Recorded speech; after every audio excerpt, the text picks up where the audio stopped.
Yeah. Yes, we are live, and like I want to tell everyone, it's never me. It's usually Joe or Lauren, but we're Yeah, much like we That's are that. here. actually true. I'm And not and the telling. funny part is Mark is in the earliest time. Like it's 5 a.m. his time. Yeah. Yes.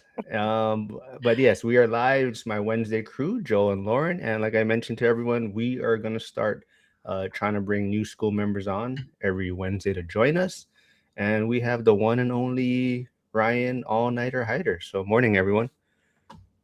Good morning, good morning, good morning. Morning. Yes. So, Hyder, everyone probably knows you from the comments, right? Everyone sees you commenting, supporting, being a great moderator.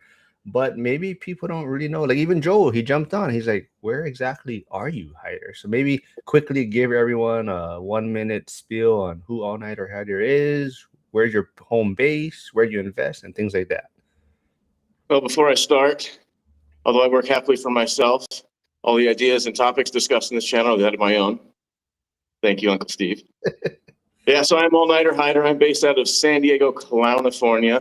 I'm here now in Gary, Indiana, which is my REI market. This is where I do my real estate investing. I am hands-on. I am an out-of-state investor, but I am hands-on here now. Millennial Mike and I have been here taking trips once a month.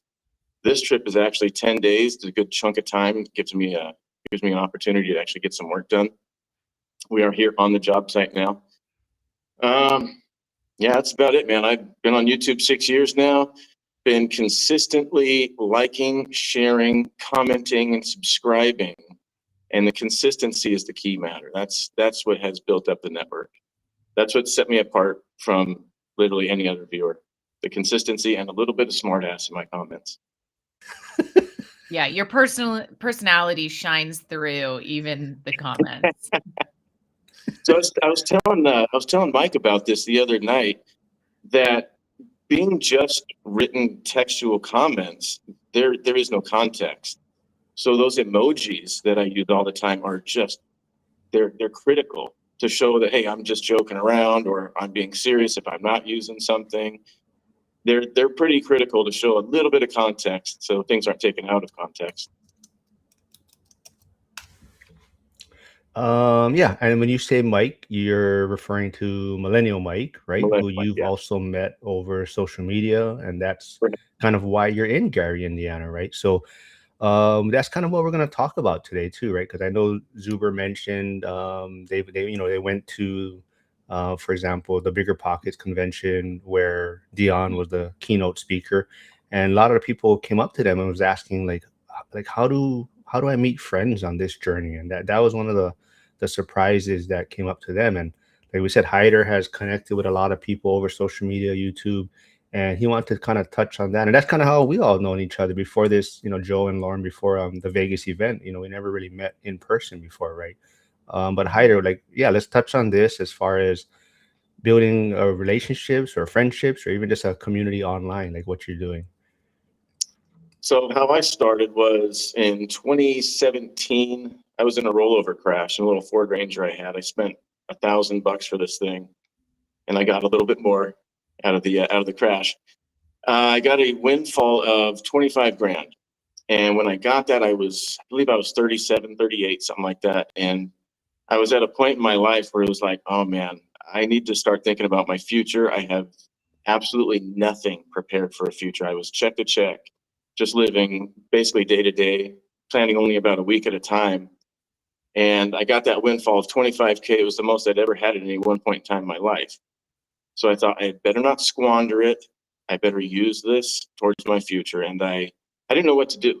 So I went on YouTube and I typed in financial terms and their definitions. I figured I had better learn the language of finance to even start to learn finance.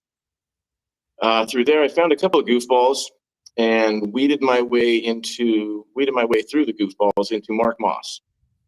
Mark Moss was a great resource. And I simply did what he asked. I liked and I shared and I commented and I subscribed, and I did it consistently with some smart ass comments. And he would comment back to me, and I thought that was really cool. And I got a response from a guy that had at that point maybe, I don't know, 150,000 subscribers, maybe 200,000 subscribers. So I thought that was pretty amazing. And through Mark, I met George Gammon. Through George Gammon, I met Simon Caron, the uneducated economist. Through Simon, I then met Matt, the lumberjack landlord, and from there, I met everyone in Orat, and it just blossomed. That's been the journey so far, and let's continue this fun journey. It's a lot of fun. Yeah, I just want to give Millennial Mike thanks for the $5 super chat, but basically he wants to let you know you guys are not getting robbed, Heider. He says to inform him the lead line replacement guys are headed over, so you guys are not getting robbed. In the live stream. But yeah, so Joel, maybe you can kind of touch on this too, because like I said, that we, before the Vegas event, we probably connected, 2 to 3 years ago, right? Online, social media, and we never met in person. But like I said, I would consider you a friend and, things like that, right? So maybe you talk about your journey online, social media, and building relationships. No, we can't hear you. Still on mute. You have to unmute me. You do. No, I think you muted yourself. No, you're unmuted. All right, cool. Well, yeah, and I mean, first off, I mean, it's great to finally meet both of you, Mark and Lauren, specifically in person. And it's just, meeting Lauren, it's like Lauren towering over Mark. I didn't really expect that, but it's okay. No, like Mark, you and I met I think in 2022, and I was running a different podcast at the time. And so, yeah, fast forward 4 years, and here we are doing lives, and the whole idea that, hey, your best friends are the people that you're sending 14 reels a day, that kind of a mindset. Like, we have a lot of fun, and I think in real life, right, like, it's hard to find people with the right type of mindset that are on the same kind of trajectory as you and think the same way and trying to grow something. Because I have high school friends that I still keep up with. There's like 7 of us, and we still do, summer, lake trips and things like that. But like, they have kids, I have kids, they're married, but like, they don't have any rentals. Like, it's just a different kind of mindset. Like, they're in this little bubble, and here I am over here. So it's not easy to find people that have the same type of mindset. So yeah, I mean, finding people across state lines on the internet, like, that's been something that's been important for me, to be able to find like-minded people. So.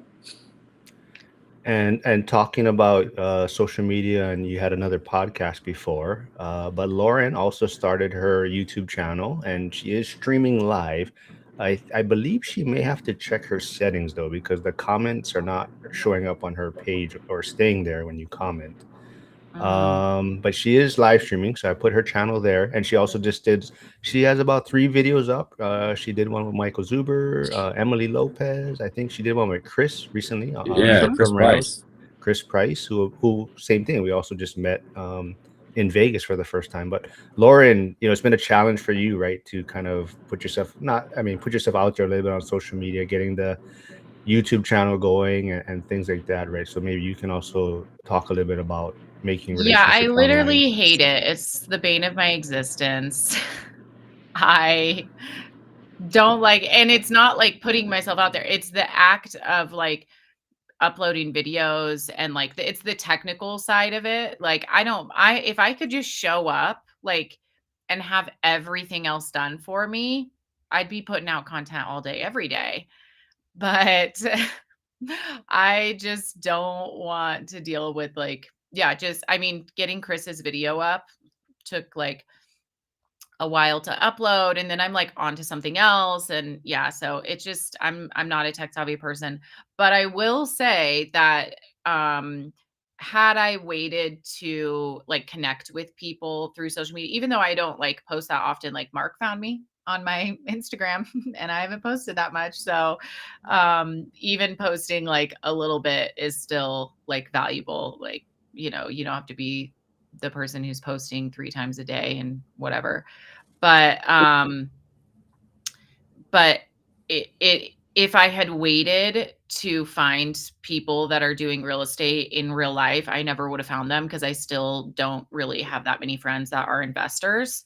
So I do think that it is really valuable to be growing your online community, if even just for the sheer fact of like having people to connect with on real estate. So yeah, it is valuable.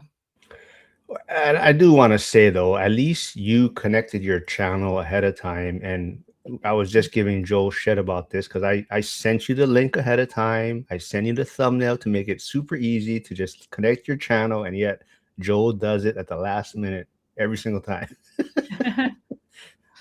But Hyder, like I said, I also put your YouTube channel. Your YouTube channel is in the chat. Kind of stalled out. I mean, you have two channels now, right? You're working on kind of two projects. But I think your biggest thing is, like I said, and someone commented like Harrison's, as far as moderating, right? Just being there for everyone else is kind of your strength, right? Yeah, like I said, that consistency, constantly being there. Yeah, Simon mentions it too. I'm on virtually every single live stream that I get a notification for. Every once in a while, though, I'll miss a daily financial news too. Yeah, Heider, I feel like your superpower is just, that consistency, and that you are able to like have your personality shine through even in the comments. Like that's a really hard thing to do with like just text, like essentially almost like it's like the Twitter, just like commenting. Like you're able to like have comedy, be funny, and like that's a skill set. Like it's not easy to do that and to like consistently show up. And I feel like also that's what's made like doing the lives fun. Like it's great to sit here and talk to Mark and Joel, but the people in the comments, I feel like, are what make it like actually really fun. Like, would we continue to be here every Wednesday talking to each other if it weren't for like the people in the comments, like making funny jokes and making it fun? Probably not. Right. Yeah. So as a moderator, I've kind of called myself a glorified reader, but I think it's more than that. I think I'm actually more of an egg. I'm an emulsifier. I tend to bring everybody together a little bit. Mm-hmm. That's what I try to do. If there's somebody new in the chat, I try to welcome them, especially if they're leaving nice comments. That's awesome.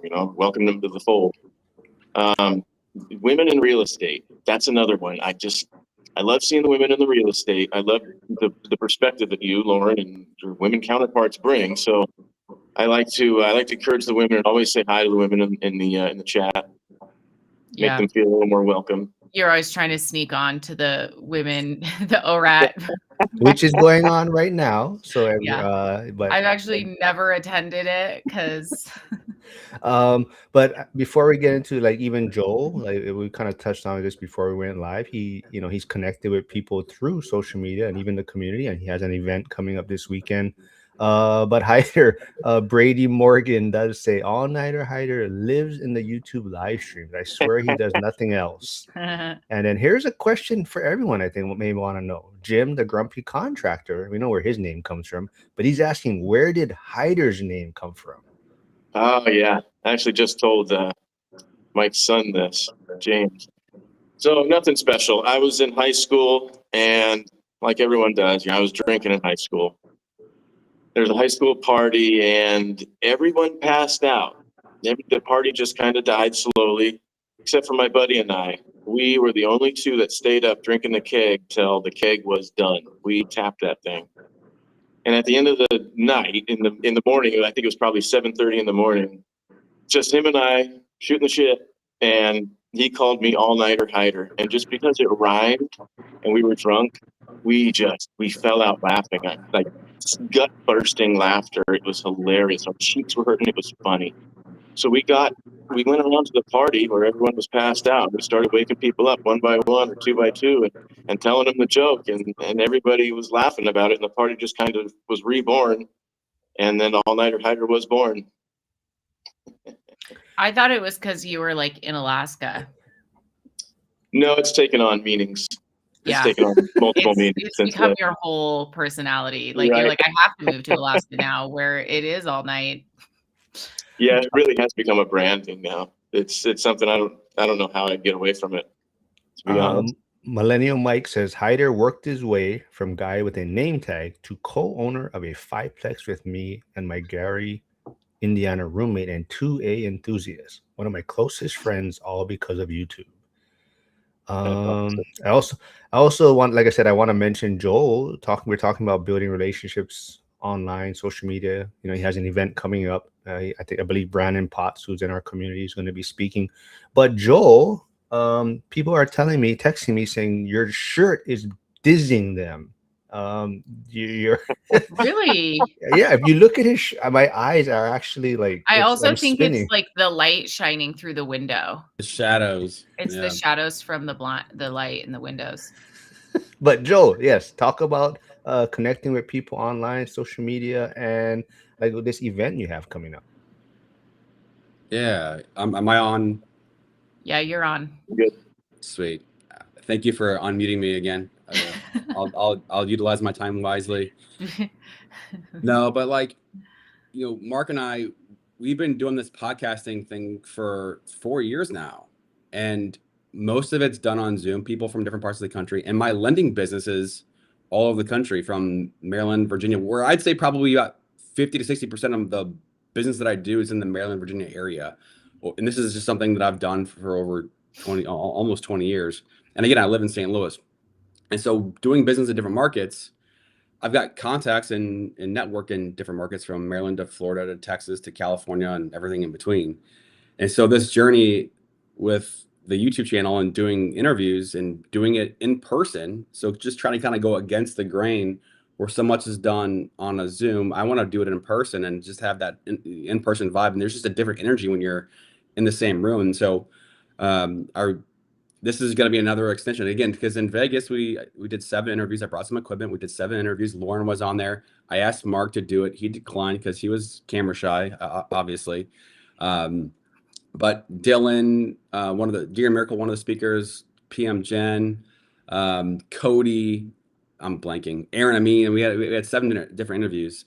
And so being able to do it in person, we're going to be continuing to do this throughout the rest of the year. So in Dallas, I rented a really cool whiskey bar. So it's going to be off hours during the day. And we've got right now 3 interviews lined up. Brandon's one of them. We're just going to be talking about, again, probably a lot of what everyone heard at the actual conference and this presentation, which is going to be truncated and going through some examples. And then I'm going to be in Kansas City in April, New Orleans in May, and then I'll be in Los Angeles June 13th and spending some time with Stay Winning Pod. And we're going to be putting on an event over there. So just trying to do stuff in person, just kind of do something a little bit different. So, Joe, are you streaming live right now? Or is it just okay? Because I can't tell whose channel Flavio is coming from, but like I said, Lauren's. I don't know if he's on my channel. Yeah, see, because it doesn't show up. I don't see the comments on your channel, so I don't know. You might have to check your settings after.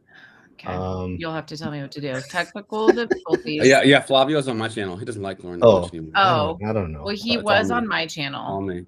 But so Joel's having another event. So if you're in the area, go check it out. Once again, Lauren and I were never invited to this. Yeah, I was like, this is actually the first time I'm hearing about it, but just like this Florida event, we weren't invited. Yeah, maybe I was also going to be in Dallas.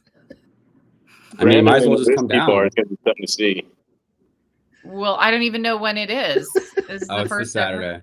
This Saturday. Yeah. This Saturday. Yeah, you want to come? Tell us late enough that obviously we already have plans for this weekend. It's Wednesday. I mean, I planned this last week. So what's your point? It was posted all over Facebook. Really? It's kind of crazy. Thanks, Heider. What'd you say? I missed it. It was posted all over Facebook. Oh, well. Yeah. Oh, yeah. You're not on. So let's talk about that too. Let's talk about that too. Like, because Lauren, you're not on Facebook. You're primarily YouTube and Instagram. Are you guys still doing X? Me and Joel are. I don't know if Heider's on. Are you on there, Heider? I'm on there, but I stick to YouTube. Yeah. So how do you? So Heider, talk about that. Like, why only YouTube, or how do you decide on what platform, or how do you go about that? I only have so much time. I couldn't split it up between any of the other platforms. Yeah. But really, YouTube is the one that I know. I really am. I shouldn't say it so much because it's kind of like saying I can't. But I'm getting better at being less tech-tarded. So I'm learning every day, but I'm still debilitated. So yeah, I stick to the platform that I know.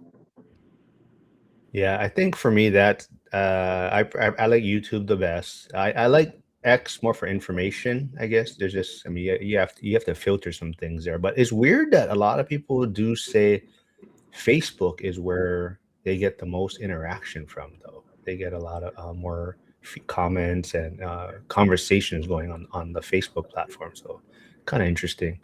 I turned my Facebook notifications off. That was too much. But that No. is the other platform that I can kind of navigate.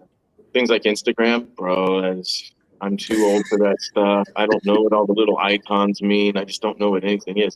Maybe if it was worded, then I could see. But yeah, the little icons aren't really user friendly to me. So it sounds like most of us are talking about the technical side and maybe the challenges of social media. We're But I definitely think not drawing a Gen Z crowd here. well, so what I think a lot of people that came up to Zuber and presented that struggle they have of it wasn't so much the technical side. It was just how do they build relationships or friendships, on this journey, right? So, Heider, maybe touch on that too, like as far as how do you build that connection, or what are you doing out there to build those relationships? Well, the comments I like to see as a moderator are just the simply hi, how is everybody doing? Just the simple little questions, the simple engagements. The engagements about the topic are good too, but addressing the actual chat is that's kind of the way to make friends, I think. But as well, engaging in the topic is another way of engaging with people and getting comments back. But yeah, kind of addressing the chat. That's what I look for as a moderator. Joel, any suggestions for people that are struggling finding friends on this journey? Or Yeah, I mean, I think it's interesting. We're talking about different platforms, and each of them function differently, whether it be technology, but also like the actual way to get monetized or to connect. Like YouTube, it's hard to build relationships on YouTube unless you're in a live stream. Like you don't have there's no DMs in YouTube unless I'm mistaken, right? Whereas like X, Instagram, Facebook, especially Facebook, right? Like you're connected to typically a real person. And like if you know them, you can DM them, right? Instagram, X, I mean, yes, DMs. But I just think it's interesting. Like, there's like YouTube and Facebook have the most traffic of all the platforms, and so I'm monetized on Facebook. I mean, we're talking like $80, $60, $100. Mark, are you monetized yet on Facebook? I am, but I make like $1 a month, maybe. Okay. Well, that's more than you did last month, right? Because I mean, you've been posting more. Seems like. Well, I figure since you post like 1,000 times a day, and since I'm on there, I might as well post something too. Well done, but you're getting more engagement, I think, than the majority of my posts, right? So that means that you've done a pretty good job of building your network. Well, like I said, Mark's I think YouTube famous now too. He's like so many subscribers. no, I think I like I said, Facebook. I think for whatever reason, you just get more engagement than Instagram. Instagram, people would just like a lot of time. They'll like, but they won't comment. For some reason, Facebook, people comment more, or there's more interaction there. I don't know what the reason is, but it also yes, Flavio, my only member, is here for some reason. I didn't know my members thing was on, and Flavio subscribed to my membership. So I keep telling him he misses the members only. But the one Joe, thing I was gonna say, I just want to say real quick, you hurt people's feelings in Vegas because you just left without saying bye. Flavio is saying, please say bye to people when you leave Texas, Joe. That's I love a good Irish exit, Joel. Don't let them bully you into saying goodbye. They won't let you leave. Well, we don't. Lauren just pops like I said. She's a butterfly. She just shows up whenever. Hey, Hugo's here. He said this is his favorite platform. How long have I been doing this with you guys? I think going on 2 years, right? That's been 2 years already. Man. It's got to be about two years. Yeah. and you finally got your YouTube channel I feel going, like which is it's cool. been, has it only been 2 years? Feels like it's been 4. It could be. I don't know. Well, because Sierra was on in the very beginning, right? It was Sierra. Were you on when Sierra was on? Yeah, Sierra. Yeah, that was 2 years That's ago. been probably 3 years or 2 years. I don't know. That's been a few years. And Matt, Mojo Mindset, Yeah. who has a kid, so he's kind of disappeared also. Mhm. But yeah, you've been pretty consistent, so I thank you for that. And you finally made it to Vegas, and that was a lot of fun. And you got your YouTube channel going, and you are posting a little bit more on Instagram. So Yes, How long did it take you to edit the price video? Like, okay, I you didn't. got it. I didn't edit it. We'll upload it. I mean, download it, upload it, all that. Oh, like a week. No, but like when you push the button. Oh, I don't know, because I downloaded it and then I like left and came back and then I started uploading it, and I just leave it because I feel like it takes like maybe an hour and a half. So I'll just like do it when I don't need to use my computer, and I'll just leave it and come back. Yeah, if I don't have Wi-Fi, my videos, even an 8-minute video, will take 2 hours or so to upload just using my phone. Mhm. Really? Yeah, oh yeah. Huh. Yeah, and I have Wi-Fi. Yeah. Especially out in Arizona and Bullhead. I just get terrible reception out there. Oh, this is a great question from Harrison, who was last week's weekly guest, or our new guest last week. But he says, Heider, what are the hardest channels to moderate? Which ones talk the most crap on Bitcoin? All of them. I don't know about the second one, but the hardest channels are the ones, man, honestly, probably Simon's, when if politics starts getting brought up. That's the one where I start getting a little touchy as well. I don't like politics. I really like to separate the politics from economics. I don't think, although the two are correlated, I like to see them in a different light. So those tend to get controversial, and that's where people tend to get a little heated. And I don't like to block people from YouTube. That hurts the channel, right? The YouTube algorithm is going to say, hey, why are you taking people away that I'm sending? So I try not to do that. I try to talk people down off the ledge and just kind of calm them down. And oftentimes when I've done that, they have calmed down and they've actually become friends of the channel. So that's worked out really well. But yeah, I'd say probably Simon's channel. It gets pretty controversial there sometimes.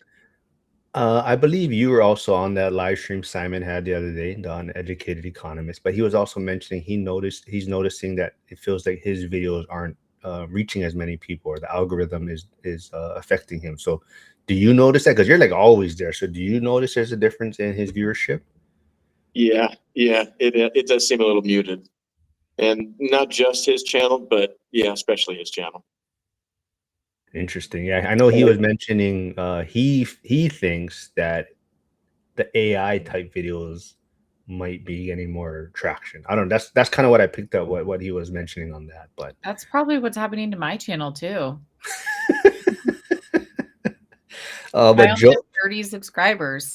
Oh, there she threw it out there. So everyone that hasn't subscribed, I will throw Lauren, Joel, and Heider's channels in the chat. So go please subscribe there. But Joe V, I'm surprised he hasn't commented saying that he'll jump on one of these Wednesday live streams. But we are lined up for about the next 4 weeks. But it'll be fun to get Joe V on. So because he's always talking crap in the chat. But it'll be nice to get him on. Jovi's my biggest supporter, so. Yes, he does say it only feels so long, Lauren, because you have to deal with Mark and Joel. Yeah. Hey, Max is here. Max finally woke up. So he says Heider tends to get controversial. Yep. Man, everyone teases me about Coconut Wireless, but Brady Morgan says I have shitty middle of the nowhere internet. It takes me about 4 hours to upload a half-hour video. They say I'm getting fiber optics soon, so can't wait. So yeah, go check out. I should have it too. But Brady has a very good YouTube channel also too, and he also just came out with his book. So go look for it on Amazon. Joe V says he loves Lauren. Love you too. But let's see. Well, before I forget, I Yeah. thought Joel brought up a great point with the live streams, because that is really how I got my start with George Gammon and Rebel Capitalist. He would do live streams every Sunday, I think it was, and that's where we would all just get together. Those were scheduled. It was great, man. We would every week we'd see each other. He would also do the midweek live streams on his other channel, and again, see the same kind of people, and that's where we all just, the consistency, it grew. And he doesn't actually do those live streams anymore, and I don't know how his channel's hurting from it, but I don't want to say my reputation's hurting, but it's stopped kind of growing from that, at least from his side of the channel, or of the YouTube environment. Why don't you stay right there real quick though and talk about like that relationship, but it also like how it puts you in certain rooms, right? So you also I don't know if you were given a ticket, but you were able to attend some of their events, correct? It was, yeah. So I've been to Rebel Capitalist Live, oh, man, I think 5 times now, and that event is a lot of fun. I get to see a lot of good people that I know, like Joseph Wang. I met him there.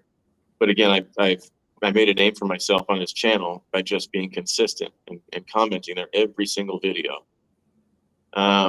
Jason Hartman, met him. I actually met him at Mark Moss's conference, but I see him at the conference all the time, so I get to make friends with him and see him in person. Robert Kiyosaki. Oh man, that was okay. That was a great one.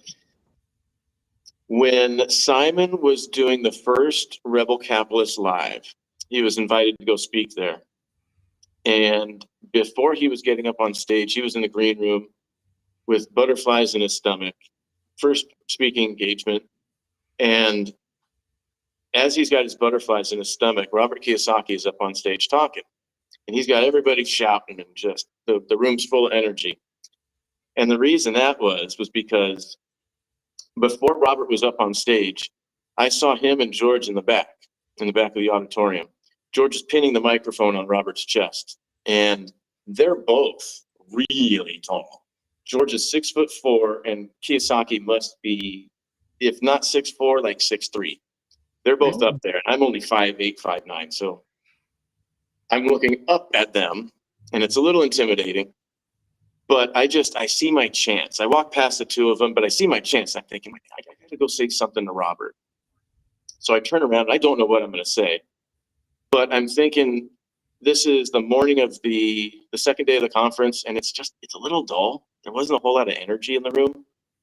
So I walk up to George at that, and George and Robert at that just horrible time, just the worst time to approach them. 2 seconds before Kiyosaki's going up on stage, and I reach out my hand and I say, Robert, can I ask you a question? And he starts shooting me with, no. He's like pushing his hands away at me, pawing at me. And I just asked my question right through the objection. Robert, when you go up there, would you curse for emphasis? This place needs some energy. And when I said that, he did a total 180, and I'm going to curse. Oh, you motherfucker. He loved it. And he's like pawing at me to come in. And so George is just laughing. He thinks it's funny. He's just chuckling. So the 2 seconds are up. They go and they walk up on stage. And Kiyosaki's introduction up on stage was, I need to apologize to my wife. She asked me not to curse. But this gentleman in the back asked me to curse. And I'm going to fucking blah, blah, blah, blah. And he starts going off, and the place just erupts. And that's what Simon had heard when he's got all the butterflies in his stomach, and he just like sank to the floor at that point. Yeah, that was a good time with George and Robert Kiyosaki. George's little inside joke with me. Brady, if you are still here, if you have a link for your book, can you put it in the chat? I don't seem to have it in my notes right now. So you're able to do that in the comments and in real life. I do, yeah. I do, yeah. I got no problem talking to people. Simon was actually mentioning that on a couple of live streams, how I'm just a social butterfly. And it's kind of weird talking about myself, but yeah, I guess I kind of am. I have no problem talking to people and starting a conversation in lines at stores, just wherever. Mm-hmm. Topic comes up. If there's any kind of semblance of something in common, I go for it. Oh, he wants, dude, you can unmute yourself, I think, right? Can't you unmute yourself? Oh, No, okay. you did. All right.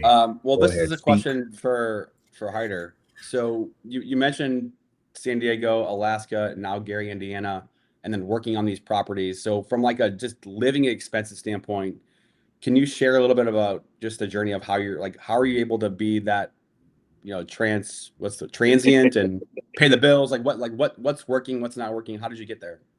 Oh man, I have gone minimalist to the absolute unsexiest point that there is. I have minimized my bills to absolutely next to nothing. I can actually in San Diego, I can live for about, I want to say about $1,200 a month. Holy And crap. yeah, reason being is because it's completely unsexy. I live in my parents' backyard. So I live on their property behind their garage. So I have behind their detached garage. I've got a little bit of privacy back there, but I built myself a tiny house.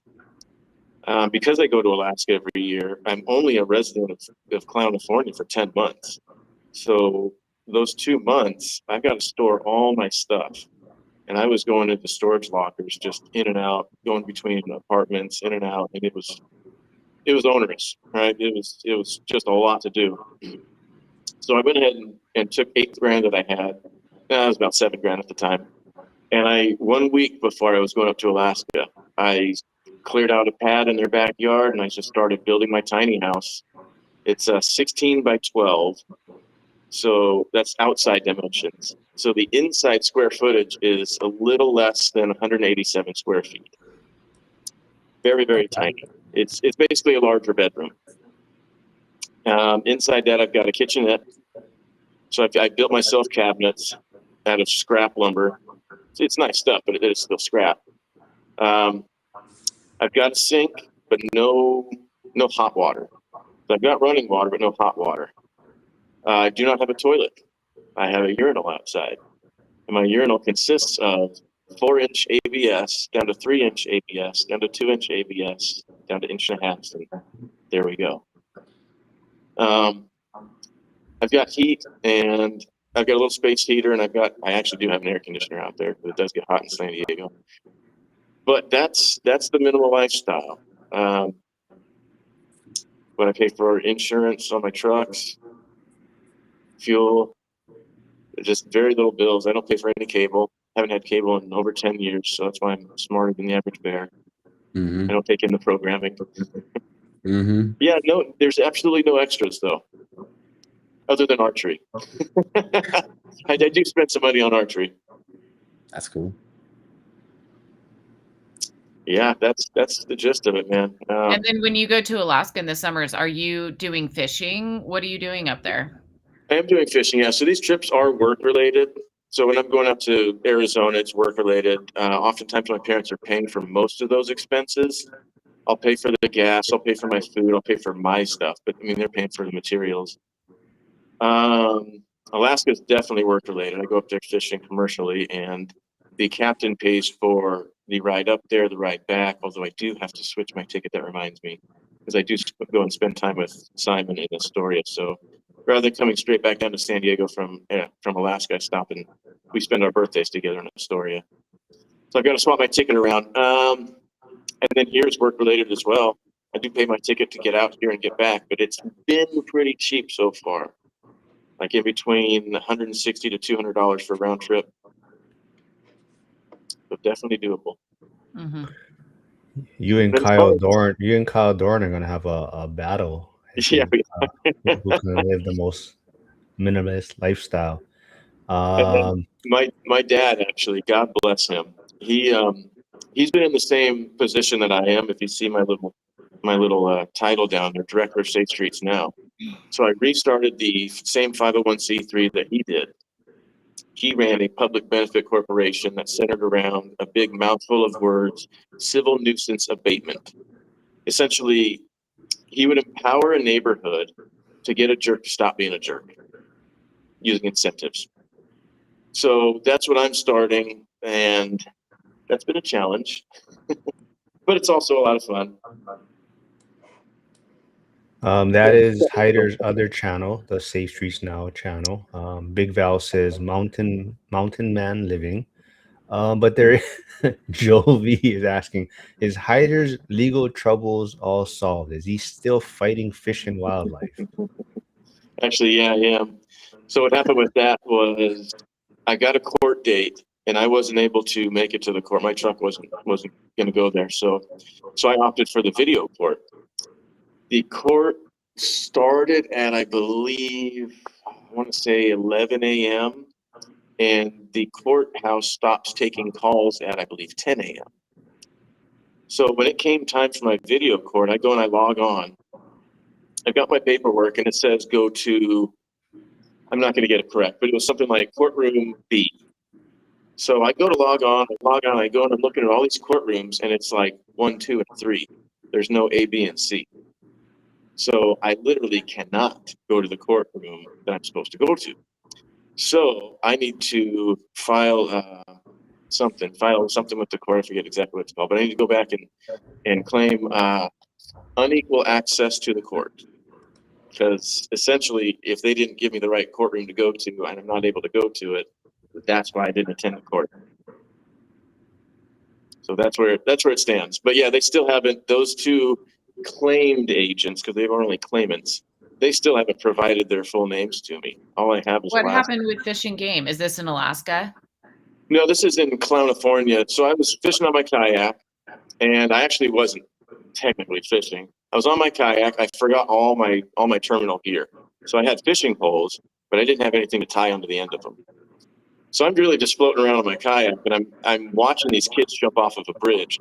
I have my sounder on, so I can sound the bottom and do like radar pings and tell them how deep it is.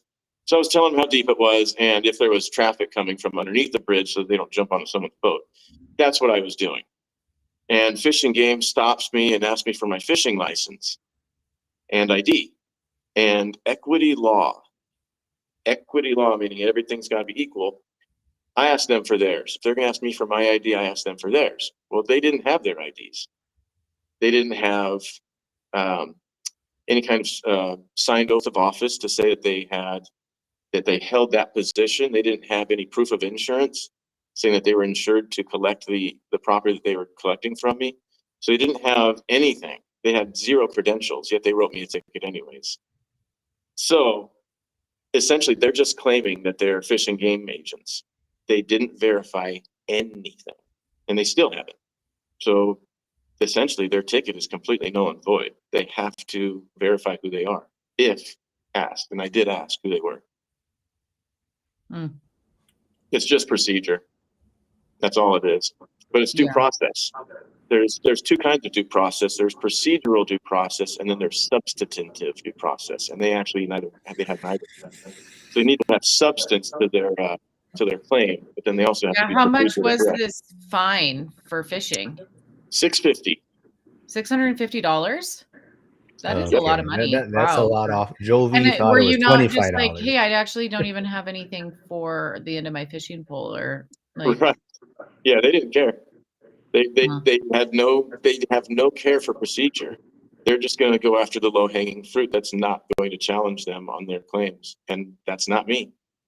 That's not me at all. Although I am extremely busy, and it's been like 2 years. But I don't think there's a statute of limitations when the court's procedurally incorrect. I was just gonna say that it's gotta have been like 2 years now. Yeah, but there's no statute of limitations.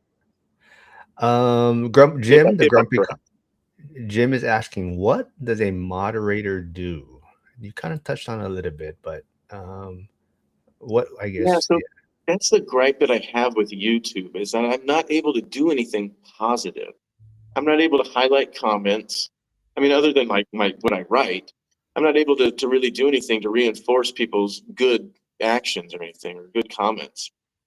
All I can really do is moderate and be block people or put them on timeout. Just do negative things. So yeah, I'd like to be a little more positive. That'd be nice. YouTube. If you're listening. If you're listening. They are.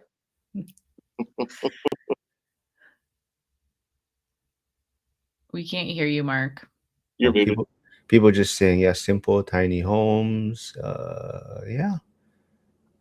Well, let's either dig into a little bit more about how, you know, you seem to be very active or strong views on Bitcoin. So when people are talking about Bitcoin or calling it the tulip coin or things like that, right? You do voice your thoughts on it. What But does that mean, the tulip coin? Heider, you want to touch Does on that mean that? like it wilts or something? Like, When was that? That was in like 14 something in Norway or something like that. Shoot, some other country. They were selling tulips back and forth. Just literally the flowers and the bulbs. It became a fad, and people were paying just huge top dollar prices for these tulips. And there's a story of some guy who came from a foreign land. And he saw this tulip. And he thought it was food, so he ate it. And everybody, oh, you just ate like $1,000 tulip or something, whatever denomination they were using. But yeah, it was pretty funny that he ate this expensive tulip. that's funny.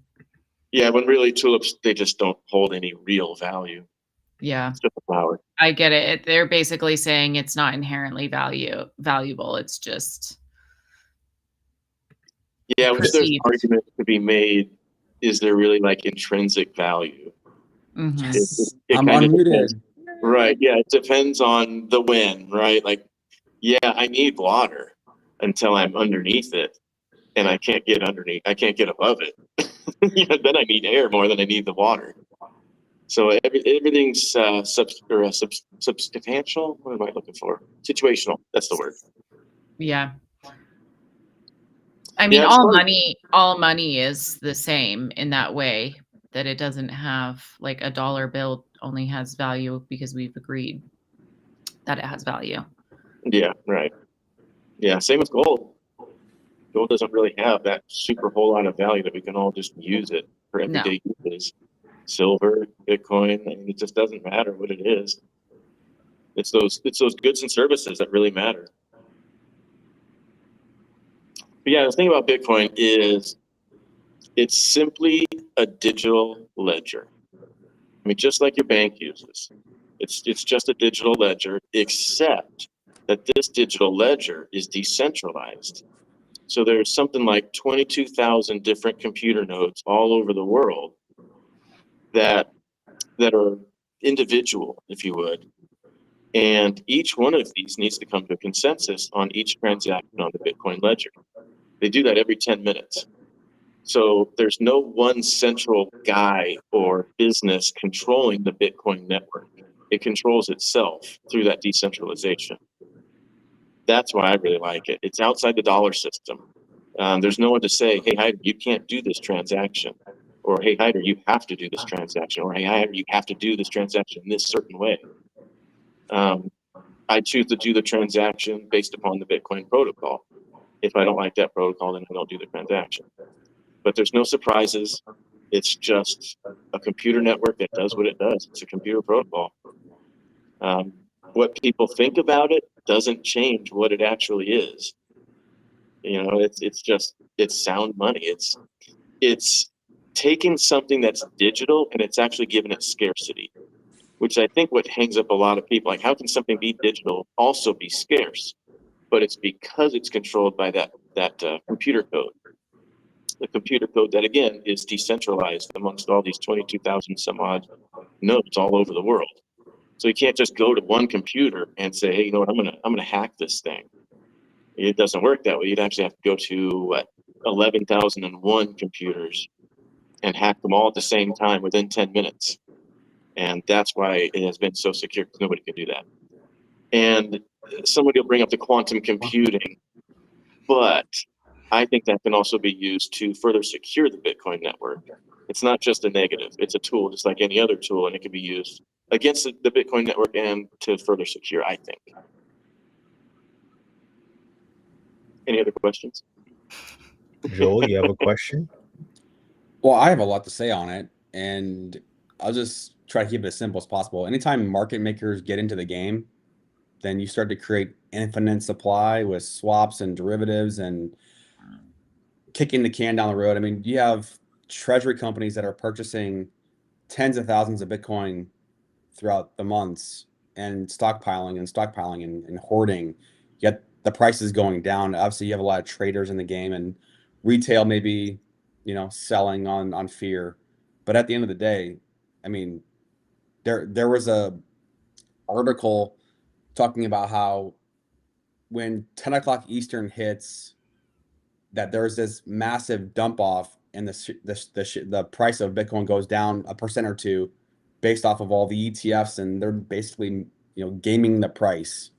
And so the big money, they're controlling the price. They're going to do with it what they want to do with it, and at some point they're going to have a come to Jesus moment and fulfill all the sales, so to speak, and then you're going to have a short squeeze, and then the price is going to skyrocket in a short period of time. So if you're not going to be able to time the market. It's going to have to be in the game or not. And that's just my belief. Again, not financial advice, but again, once the big boys are in, the market makers are in the game, it's out of our control. They can control price.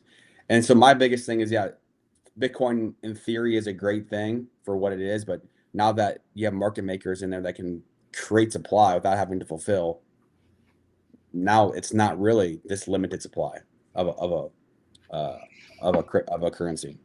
So I think that's another hang up is people need to not trust but verify.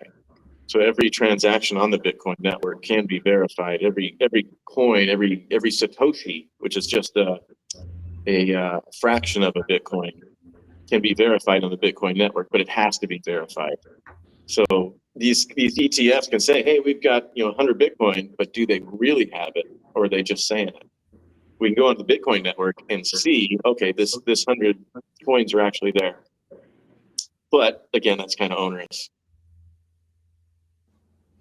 Cody Evers is saying, why Bitcoin and not other coins besides adoption and Satoshi? For me, none of the other ones check all the boxes. And off the top of my head, I'm not sure what all the boxes are.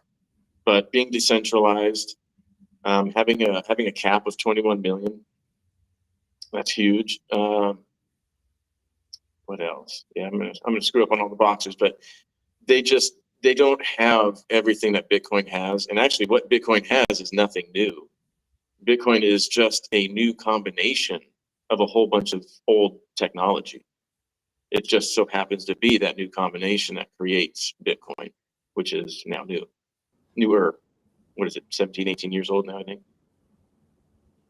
But yeah, Bitcoin checks all the boxes that I want to see. The security, the decentralization, the store of value. The adoption rate's been good. Demetrius Costas says, or someone would have to own 51% of the Bitcoin supply, but the chances of that are very slim just based on how much Bitcoin is already lost. Yeah, and I'm not even sure owning half of the supply would do it. I think controlling half the network would do it. Brady Morgan. We should definitely have Nick and I back on, though. Yeah, Nick, I could learn from him. Yeah, Nick will be on in 2 weeks. I think he's at March Madness, so we're gonna have to skip this week. And last week I had no internet. Power was out for like 15 hours because of the storm, so we had to cancel.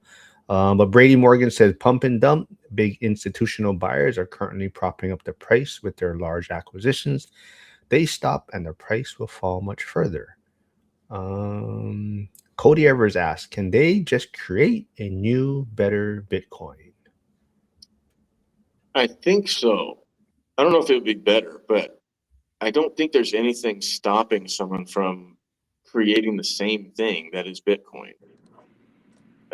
But the adoption rate would suffer, I think, because there's already one out there that's well established. But yeah, that has been talked about, because I've thought about that same thing. Like, why not just create a Bitcoin number 2, and it's got all the same qualities? But someone has talked about that, and they said, well, Bitcoin number 1, if you would, it's already established, so that's already got the network behind it. So why would somebody risk on the Bitcoin number 2? Do you know of a movie based around a giant company trying to get 50% of a network?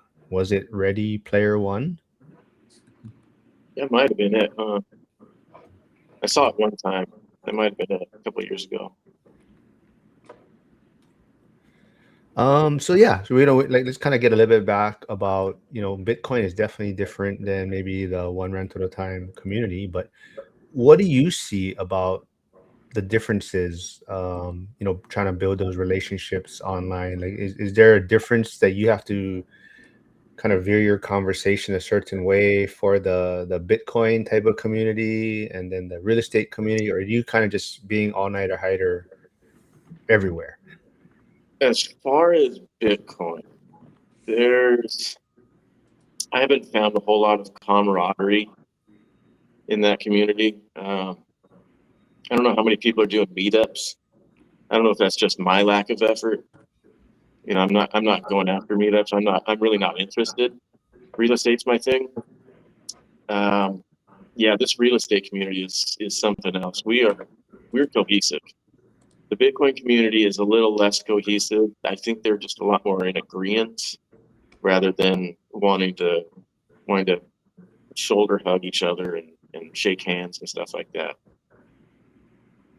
And last, Craig came in here from Minnesota. He's a agent investor. He's talking about leaving the Minnesota area also because things going on like California and things like that. But he's in the SKOOL And community. it's cold. Yeah, well, yeah, but I think he's grew up there, so I don't think the cold is that big of a reason why he's leaving. I think it's other factors that's going on there.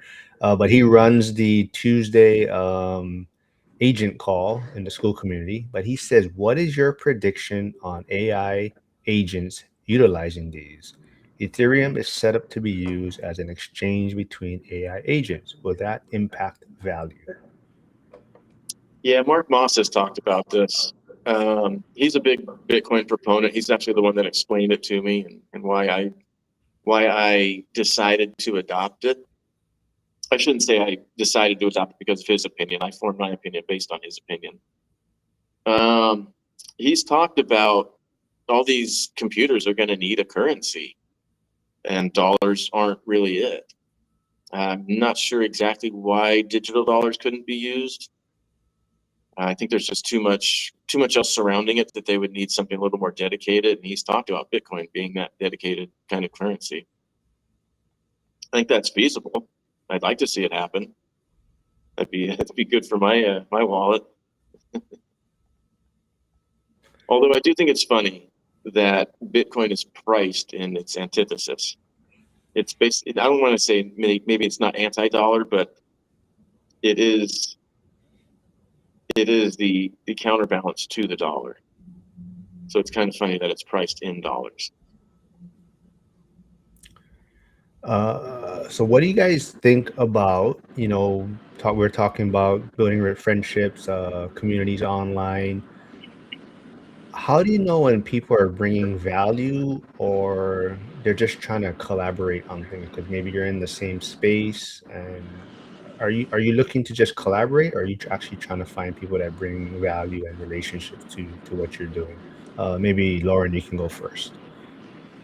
I mean, I kind of see those two things as one and the same. Like, I think somebody who is just trying to collaborate or what, like, I think that is value. I think that anyone that you meet that is interested and wants to like talk about real estate, and maybe they're a beginner and they're like, yeah, I don't know what value I can bring, but I'm just like here and I want to talk about it and I'm interested in it. I'm like, that's great. That I think everybody has value and that we can learn something from everyone, and all relationships are worth pursuing that are positive. Joel, Not what like about you? With all your background noise going on right now, but Yeah, just turn back on. Yeah, I mean, I think my mind goes to something that's just time, right? Like we talked about the different platforms that we're all touching on: Facebook, YouTube, X,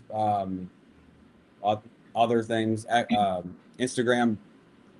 And when you're running a business or got a job and a family, whatever, like there's only so much time in the day, and it's hard to manage all these things. So, but the best thing for your social media in terms of algorithm and performance is for people to be having conversations on your page, and to be, engaging and having fun in the comments. And that's, I think rare. But if you can get there and get to that point, then that's powerful, to have people engaging and having conversations on your platforms. But to me, though, it's just hard to keep up with things. Then you have a school community and comments and messages, and there's just various things. So it's just a time thing for me. Just how do you keep track of all the things going on and keep up with things that while doing your job and family, etc. Mm-hmm. Yeah, to Joel's point, YouTube likes that engagement. That's why it will reward a channel who, at the end of the video, a viewer keeps on that platform. If they click on another video, that prior video gets rewarded. Attention is a whole nother currency, if you would. Well, I know Dion has something coming up, I believe, in about 20 minutes, part of his course call. So we'll probably be wrapping things up shortly. I know Millennial Mike probably wants Heider to get back to work. So talk about that. Talk about that also. Like, you like you said, your home base is San Diego. You and Mike have built this great friendship, and you're out there, working on the properties. And talk about that investment that you folks are part of. Yeah, these out-of-state job sites are something else, man. Being limited on the tools that I have out here, having to think about what can fit in my luggage, the weight, what I can bring here and what I can leave here, what I have to take back. Not knowing the layout of the city as well as I do at home, not knowing even the distributors that I go to. Each home de facto is set up a little bit different. They got a Menards out here, they got a Lowe's. I got to learn all these distributors out here. Vehicle access is limited. All these things, they take away from the efficiency of my ability to work. And that takes away from, all the time that I have. So 10 days sounds like a lot of time, but I may only get 5 days worth of work accomplished. It's out of state is tough. Out of state job sites are very tough, but I absolutely love working out here. It's different from what I've gotten used to in San Diego. Quite honestly, the snow, I love it. It's kind of starting to melt now. Otherwise, I'd show you guys. But yeah, it's definitely a different environment and a different learning curve. I love learning, so I'm just hip deep in it, and I love it. And honestly, I'd recommend people go out and do it. I love getting to see these properties. Well, I know Flavio would say, you probably don't have a lot of room to pack your tools because you got to pack your bulletproof vests going to Gary, Indiana, and things like that. But Nick Lead Prejado here in the chat. So we were talking a little Bitcoin earlier, but thanks for stopping by, Nick. He's also doing book reviews on his channel now. So go check that out. He did a book review on Michael Zuber's One Rental at a Time. And I think his most recent one was Dion's book for the lazy investor. So go check that one out. Great book review. Hey, Josh is landed in Dallas. Where's your stuff at, Joe? Is it in Dallas? Mm-hmm. Yeah, Josh, I don't know how long you're going to be in Dallas, but Joe is having an event going on there, and Brandon's going to be one of the speakers. And Josh, also congratulations. I think I saw your son may have passed his flight test or something. You posted on Facebook. But yeah, where's your stuff again, Joe? I know you touched on it. It's on Saturday, the 21st. Okay, so Josh, if you're in Dallas for the whole weekend, like I said, Joe is having an event, some whiskey place, but I think Brandon will also be there. But if you want to connect, I posted my cell phone in the chat. So Josh, if you want to scroll up and find my cell phone, text me. All right. Lane Andy, who also has a YouTube channel, Lane 5 says, "Wash your mouth all night, Heider. Snow." I guess he's fed up with it. Yeah. It was weird. He sent me this text message. I forget what he said, but it was like one day it was like 80 degree or 70 degree, and the next day it was like snowing. I was like, what the heck? But He's in Yeah, Ohio. I guess it's supposed to get into the 70s here pretty soon. Yeah. That's wild. But yeah, anything else you guys want to wrap things up with? Lauren, who's your next interview for your channel going to be with? I don't know, actually. I don't have anyone lined up at the moment, but I'm going out of town this weekend, so I'll probably do it for when I get back, like in 10 days. All right, cool. Joe, what about you? What besides your event coming up, what else you got coming on? I can't even think right now. I don't even know. We'll Just come back to working. Joel. I'm working nonstop, so yeah. I mean, Josh said just a layover. Okay. Okay.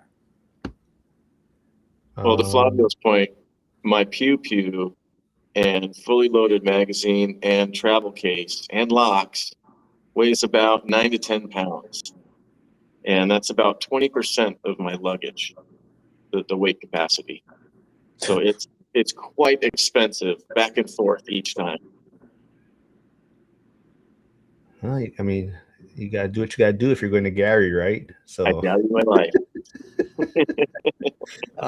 shoot, what was I just? Oh, and like I said, next week, Wednesday, Cody Evers will be joining us. So Cody is in the chat. He's in Wisconsin. So maybe we'll have him do a live of using chopsticks also. So that's the inside joke of Cody trying to figure out how to eat with chopsticks in Vegas in year 2. But Heider, any final words for everyone? Any final advice about building relationships online, finding your tribe, or the struggles people may be having? Oh, beware the bots.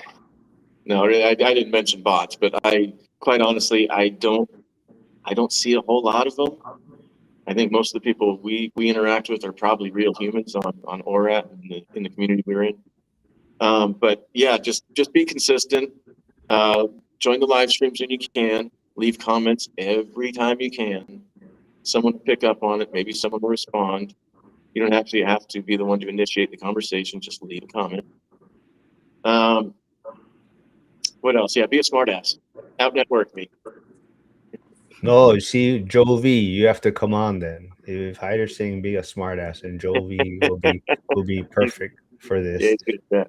But hopefully, Millennial Mike is paying you well and not give you some breaks and not working you too hard out there. But hopefully, is that the project that he still had? He had that video on that you guys are still working on. Is that the? Right now, I'm at the 5-plex. Oh, okay. Yeah, That's so your project. It's your investment with him, right? That one. Correct. Yeah. Okay. All right. All right, Josh, Marlon, thanks for stopping by. Cody says send him some sushi. But yeah, next week's one will be a fun one too. Cody doing a lot of cool stuff out there. Outsmart ass Heider. Good luck. Yeah, that is true. Yeah.